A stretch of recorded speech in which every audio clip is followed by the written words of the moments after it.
Hello, everybody, and welcome to the In Wheel Time Car Talk Show, your award-winning go-to all things automotive place. Along with Mike out of this world Mars, King Conrad DeLong, Jeff Dziekan, who's off camera, Don Armstrong here. Glad that you could join us on this Saturday. It's kind of a gloomy Saturday outside. We had some storms roll through last evening, but it's supposed to be nice this afternoon and then storm again tomorrow. So temperature's good.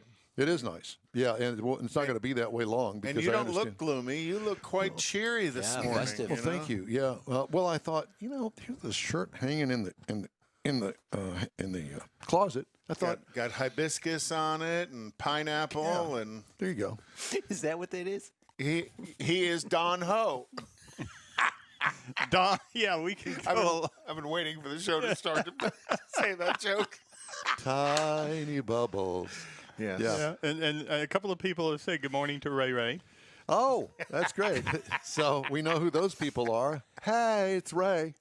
Good to see you. Thanks for joining us.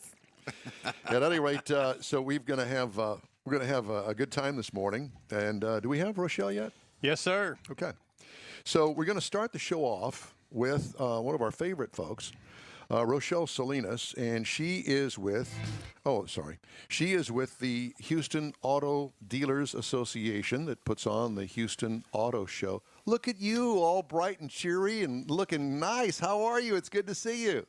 Oh, it's so great to see you guys. I miss you so much. Well, you don't have to miss us anymore because here we are and here for you. How you been? Pretty good. Hanging in there, trying to find ways to keep busy, I guess. Yeah, so... you have 3 children. What do you mean finding ways to keep busy? Professionally. Oh, okay. So are you going on? You won't be going on a Christmas excursion this year like you did last year, will you? Unfortunately, no. COVID is also rampant in Mexico, and so all of our family plans have been canceled there. We hope and pray everybody's safe. Yeah. We'll be here safe. So I guess the first thing out of the box with you this morning is the fact that no Houston Auto Show this year, which is really kind of not a surprise with everything that's going on.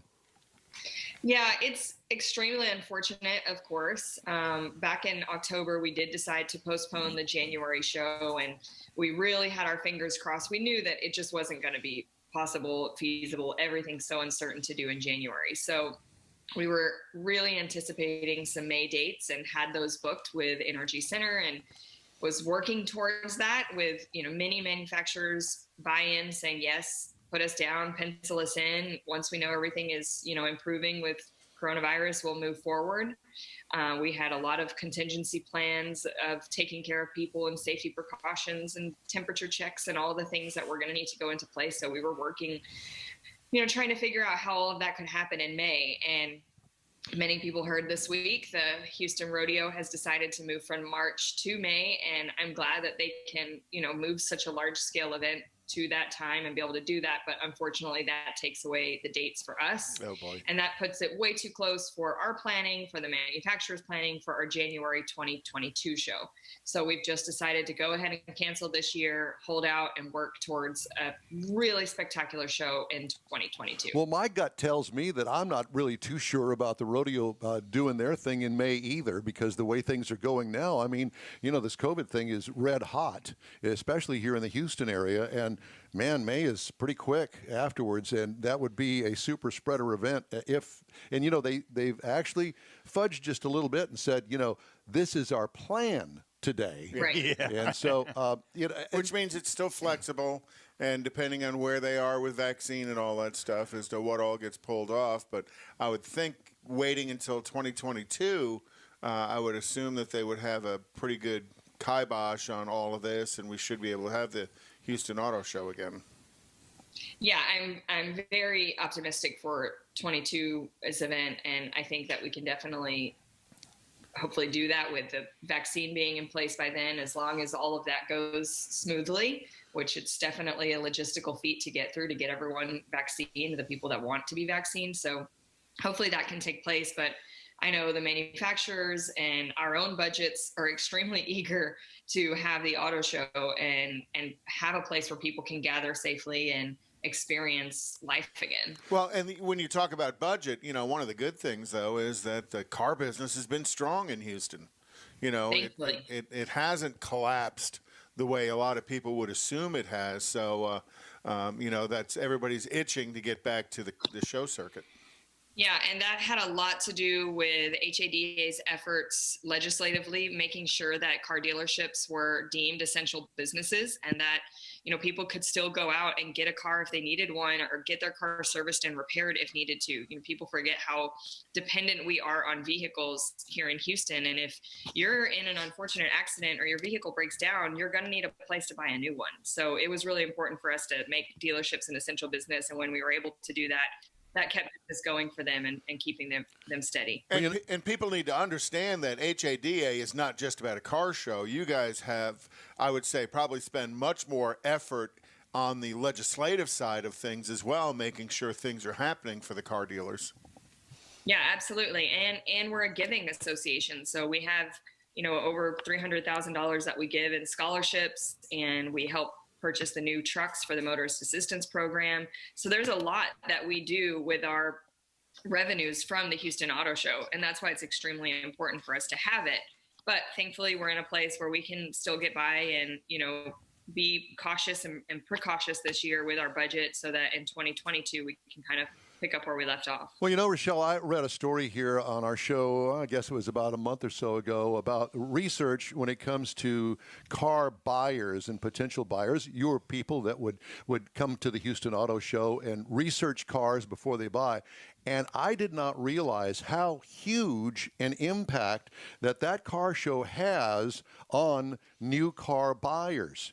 And that everybody that's really into new cars and they're thinking about buying them, they go to the car show. And I didn't realize that was like 72% of the people that go are actually looking to buy a car. It's huge. And the impact that you guys have on the, 5-day, 6-day show is huge in itself, and the fact that you've got people out there that got money in their pockets, they're out there shopping for cars. And you know, however many people you put through, 250,000 people in a few days? Yeah, and that's why it's so important to have this type of marketing event, because that it is the no pressure place where you can actually do your consumer research in person. And when you're buying such an expensive item for yourself, you're not just only going to look online and read reviews. You need to touch it, see it, feel it, sit in it, see how it hugs you in the seat, see if the car seats go in. You have to do all of that. And that's why the auto show is really vital. And our surveys show that, you know, more than 60% of the people are there to comparison shop and buy a car within the next 6 months of attending the auto show. And I know personal people that have testimonials that they have waited to make their vehicle purchase until they came to the auto show just in case they didn't see something else that they wanted. So it's a really important event, and I really hope that, you know, this environment and the way that culture changes during a pandemic doesn't affect, you know, the importance and the successfulness of auto shows around the country. Well, let's face it, the fact of the matter is that you're not alone when it comes to auto shows that have been postponed for another year. Yeah, very much I mean, every one of Sure. that we are familiar with, that they've all been postponed too. It's a shame. Right. And, you know, the Detroit Auto Show, which was the hallmark, if you will, of auto shows for decades and decades, they had a big event planned for last summer. That didn't happen. And it's just been a huge mess. But moving forward, do you think that this is going to make the auto shows maybe consider a different kind of venue? All I could think of was, well, why don't they have open-sided tents covering the cars? Yeah, that may sound crazy, but at least it would be a car show where people could shop for cars under an open-air tent. Does that make sense to you? Of course, and what's really the silver lining of situations like this is people get creative and they start to think out of the box. And my colleagues in Kansas City have moved their show to early summertime, and they're going to put it at their raceway, at their NASCAR raceway, and host everything outside and have extended ride and drives because now they have a racetrack to do that on. No, that's it's a good really idea. You know, people are thinking out of the box and getting creative. The issue is with safety for people during a pandemic is everyone is in a line to sit inside of a car. Yeah. To be able to clean and sanitize a vehicle in time and not put anyone at risk is extremely challenging. And so that's why, end all, kind of decision making is those are challenges that are really hard to overcome. And it's just probably safer if we just. Yeah, because at the Houston Auto Show, particularly the Jeep and Ram drive events, they're inside. There's people lined up, and they'll stand there for 30, 40 minutes in line. Every bit of that. All day long, people are standing there for that. I have a question. Exactly. And those with a professional driver, I think it's a little bit easier to implement those cleaning tactics. But the vehicles that are just on display that people are getting in and out of the back seat with multiple families in the different parts of the car because they just want to see it and it's a crowded event. That's true. They don't really have somebody, an attendant per se, to stand right there with every vehicle. Well, that's also been a subject of discussion among all of the dealerships. So if you go to a dealership, what do you do there? And I know that there is a protocol that dealerships are now using to sanitize vehicles and appointments and this sort of thing. So even the visit to the dealership has changed, hasn't it? My question is... Absolutely, yeah. Monument Chevrolet, they've been fogging their machines. They have these really cool fogging guns, and they fog each vehicle that comes into the service department. And then it's an option for the customer if they want to fog their vehicle when they leave the service department as well. So yeah, people are getting creative, and I admire that. RoShelle, I have a question with the large event that the Houston Livestock Show and Rodeo is, and of course the auto show is a large event. Has anybody come up with an idea to maybe partner together in that time frame to reduce costs and the budget costs?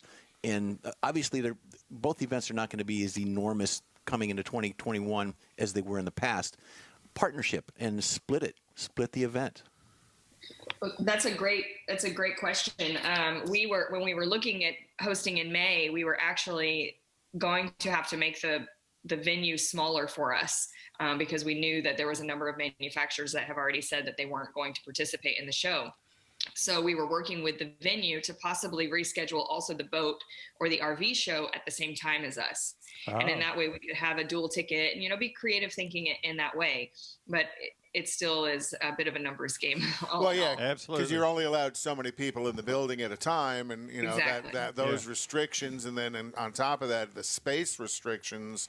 You have no idea the analyzing we've been doing on our end on how to reconfigure things to make it spacious and how to fit people in the building, and would that amount of people coming into the building still be safe and profitable, and how would it all work? And we've, e-ticketing, and 90% of our tickets are purchased at the door on the day of, and how are we going to go all zero box office at the door? So there was a lot of analyzing going into what we were going to have to do in May, and I'm sure some of those ideas and safety precautions will still be implemented, having a January 22 event, just because risk is going to be different then. So, RoShelle, let's shift gears for just a second. Let's talk about the dealers themselves. What are they saying? What are they dealing with? How are they handling this whole thing? When I started working with the dealer community back in 2011 and had learned how they overcame the 2008 economic downfall, and time again, the dealers are able to recreate themselves. And even though for the consumer, it's still a traditional visit and people can say all they want that the dealership never changes, but they are really quick on their feet at figuring out how to do things. And a lot of dealerships on the safety side of just administering now have two shifts of employees. They have an A shift and a B shift, so that if there's an outbreak of coronavirus in their dealership, they know they're not losing all of their staff at one entire time, that they can bring in the B team, and that they're all kind of working in their own households in a way. So that's been really smart in their kind of logistical planning.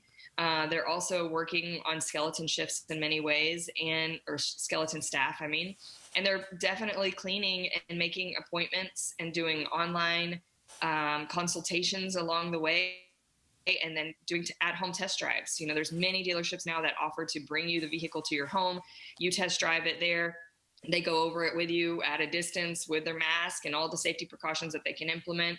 And then you can make a buying decision right there from your doorstep. I've got another story that I'm going to do a little bit later on in our news segment, and that is the fact that actually there is a shortage of inventory across the United States in many categories. They just, because of various and sundry things that have happened because of coronavirus, that has really hampered production levels. The Houston dealers dealing with that as well?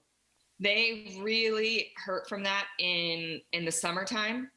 They started getting inventory back in the fall, and now pretty much everyone is back on track of getting the inventory that they need. There are some luxury brands and European-made brands that are struggling with that, and mostly it's because, you know, they're doing business costs. Jaguar Land Rover is one of those cases.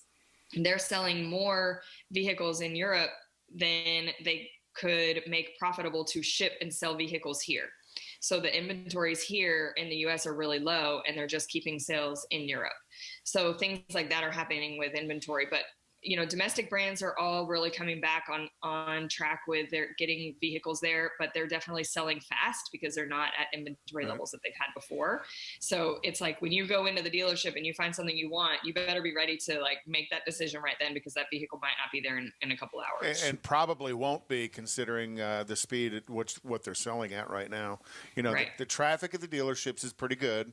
The dealerships are adapting almost every day to try and bring the customers something new in the way that they deal with the COVID situation that kind of puts them above the crowd and gives customers a reason to come to that store. So they've been real good about making those systemic changes to how they manage customers coming in and out of the stores. So do you have any suggestions for somebody that's looking to buy a car as to how they would approach a dealer? Would they do it online, go visit the store? What would be the most cost, time-efficient method of looking and buying a new car? Bring cash.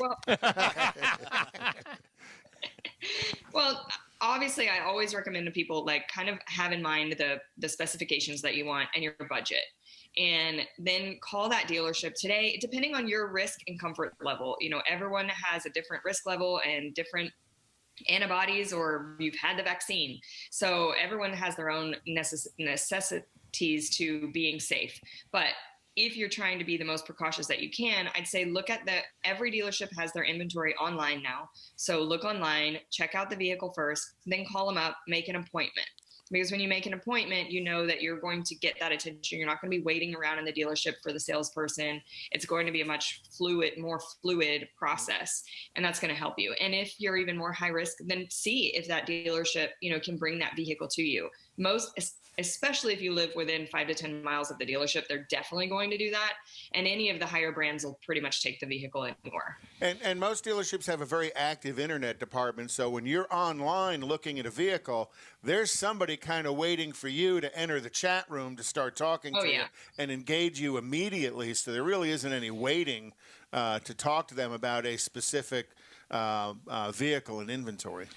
RoShelle Salinas, we sure love you, and we miss you this year, and we hope that we get to see you before the next car show in a year. Of course, we'll definitely chat till then, so be sure and tell Wyatt we said hello, and the best to you and your family. And don't go to Mexico. Stay here, and if you're looking for something to do, come on over to Sugar Land. Thank you. I will. It's been a pleasure to catch up with you guys. Have a great day. You do the same. Bye, honey. RoShelle Salinas, Houston Auto Dealers Association. It's always great to talk to her. She knows what's going on. She does. Smart lady. Yeah. She is very good at what she does. It's time for you guys to make the old switcheroo. So we can get Jeffrey over here, and he's going to do our pre-owned car of the week. And this week we have a special treat for you. And don't turn us off because I'm not interested in that. Because we've got some news for you here. Your 1984 Yugo? Jeff's gonna review a Yugo. Well, I'm glad he's not going to review a Yugo. You know, I never knew anybody that owned one, nor do I. Oh, I knew a dealership that sold them. It was What a disaster. It was bad. They'd come off the truck, and you'd look down at the shifter boot, and you could see the ground through the shifter boot. But you had a story on why they put rear window defoggers on them. Why is that? Because it keeps your hands warm while you're pushing it. I love that story. You know, that's why they named it a Yugo. Because you wait here with the car, and you go call the wrecker. You know, I think anyhow, Conrad at info@realtime.com.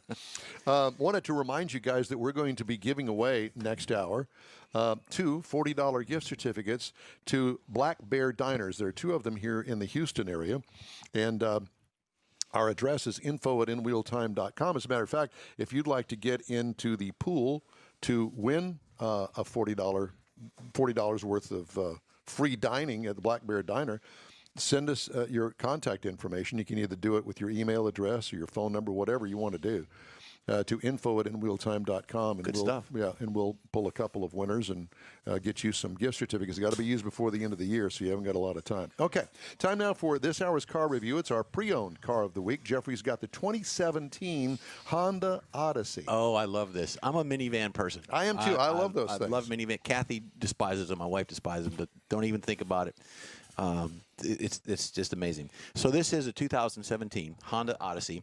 The trim levels are an LX, an EX, an EXL, an EXL with rear entertainment. We all love that. And then the SE Touring Elite. The one I'm reviewing here is the SE Touring Elite. It is a minivan. It is a multi-passenger vehicle, not to be mistaken with an SUV or a CUV. It is 8 seats, which is 8 passengers in this particular one. We talk about 8 seats in other vehicles or 4 seats, and it's not necessarily the passengers. This is a cool vehicle. I like it. Some of the changes that are produced year to year. You got some front fascia changes. You've got, as you see there underneath the doors, you've got all the sculpture and things for that body styling, roof racks, fog lamps, sunroofs, and things to have the changes year to year. Exterior features, daytime running lights. All the vehicles have that now. Front and rear independent suspension with sway bar. So that would be interesting there. It's a good handling, good ride. 235/65 R17s with alloy wheels. And, of course, there's... Good size tire. Yeah, it's a good size tire, and it's a good handling car. It's a good handling vehicle. I like minivans. So so far as the... Do you like minivans? I do. Okay. You know, if Cadillac made one, I'd be all over it. I would be all over the Cadillac. Well, those things are so gussied up these days, they're almost like a Cadillac. You know what? And that's the whole point, because you can get the same features in a minivan as you can in a luxury vehicle. But what was the John Travolta movie? The Oldsmobile Silhouette was the Cadillac of minivans. The Oldsmobile Silhouette. You know, that was they said that in the movie. Yep. I can't remember what movie it was. But all minivans. Not Get just, Shorty. Get Shorty. Get Shorty. I picked the Honda because when we get further down into the review, I'll give you just go for it. There you go. So the comfort and safety, you know, you got cool heated seats, you got leather, you got sunroof, you got blind spot sensors, you've got a rear vacuum cleaner, which is very, very cool. HUD with a head-up display, power seats, lane departure, satellite radio, 7 speakers with a subwoofer, GPS, third row seating, child safety latches, video monitor. I'm going through this. There's like 16 different things just in this vehicle. Separate radio for the rear, 3-zone climate control, 7 exterior colors, 3 interior colors, Conrad, in case you're writing that down. So very, very cool. Very, very cool. But I will if you want. Are you trying to sell the damn thing, or what are you trying to do? I'm trying to sell my wife because she's listening. So there you go. 3.5-liter V6, 24-valve, variable speed timing. It's got a single overhead cam. It is 248 horsepower at 5,700 RPM. Perfect. That's a lot of horsepower for a minivan. 250, and they do 250 on the torque, and they do measure it in Newton meters because it is a Honda. Look at that shot. I like that. Is that cool? There's Don in the back seat. They're done. Yeah. Or am I the driver? Looks like Barbie and Ken there, doesn't it? It does, but isn't that a cool feature? I think that's awesome. I'd like to see that vehicle in particular because it doesn't have doors on it. Well, look at the thigh bolsters on that seat in the back. Isn't that cool? Yeah. It's like a racing seat. My God, so it's a 6-speed automatic transmission. Mileage is 19 miles per gallon in the city, 27 on the highway with a combined of 22. I love thigh bolsters. You do. It's a 21-gallon tank at 300. I want that car. See, it doesn't have a side on it. Look at that. Isn't that cool? Yeah, it's great. It shows the third row seating as well. So just to give you an overall view that there is room, they're spacious, you know, for what they... Well, and you can also see in that picture what they call theater seating.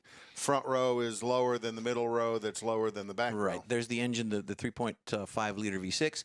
Moving on to this, I like minivans, in case I hadn't told you that. There you are with the Kathy, kids. you're about to get a Oh, now look at that this. right there. That is a Honda. This car was actually featured on Jay Leno at one time. This is a 1,000 horsepower Honda Odyssey minivan. Isn't that cool? Pimp my Honda. Pimp my Honda. Pimp my minivan. That is so cool. I like the big thing on the roof up there. Yeah, that's a Thule. That's for Thule is a Northwest United States product for camping. And Why would you do that on a 1,000 horsepower lowered Honda minivan? Why Because you not? can. Yes, why not? That's so dumb. Is that where you keep Why the not? tools or what? You could, yeah, or the Thule. So this is a 30. It's got 37,000 miles on it. It's right around 30 grand. Anywhere you can get them, depending on the mileage, anywhere from 25. If you to can 40. find them. Exactly. Yeah, but yeah. the minivans in the category are the Chrysler Town and Country, the Nissan Quest, Toyota Sienna, Kia Sportage, the Dodge Caravan, which is the normal, the start of all this. You've got a Chevrolet full size, and then you've got a Mercedes the minivan. But the minivan market's very much shrinking from the manufacturer's point of view. It used to be everybody offered a minivan. Yeah.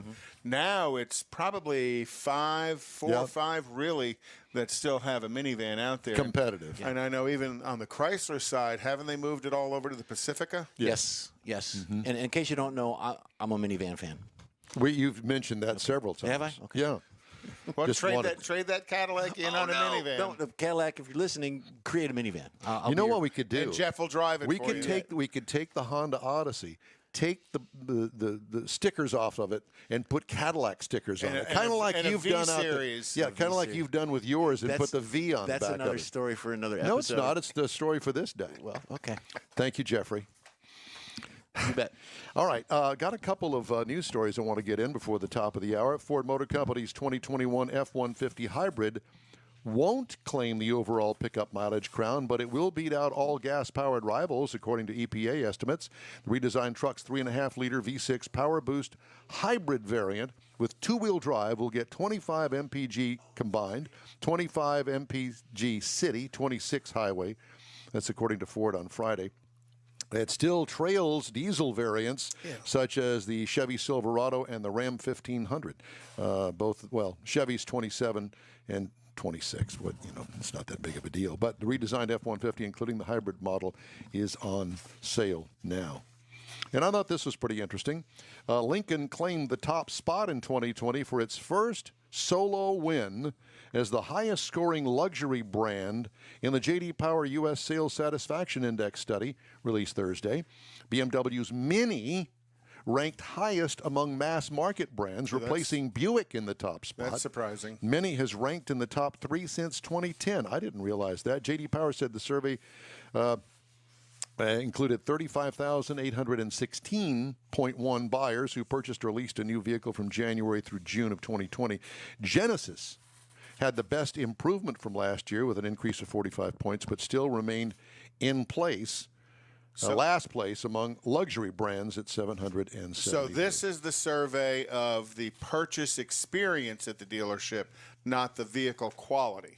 So this is, how the dealership treated you in the purchase process. Did I not say that? It's the sales satisfaction index. Well, I'm just kind of saying that so everybody hears J.D. Powers and they kind of think it's always quality. This is about they have Mini drill it down in whatever thing that you can think of. And all the manufacturers are proud to take the top spot of whatever survey they take. CSI, yeah. All right, we're going to take a quick break, and we'll be back here on the In Wheel Time Car Show after these brief messages. Tailpipes and Tacos is Houston's premier cruise-in, and you're invited to join in. Whether you're a cruiser or spectator, Tailpipes and Tacos is the place to enjoy a Lupi Tortilla breakfast tacos, fresh coffee, and mingle with Houston's fun car people. Mark your calendar for Saturday, December 19th for Tailpipes and Tacos at the Lupi Tortilla Mexican Restaurant in Katy, 8 to 11 a.m. Tailpipes and Tacos is free and everyone is invited.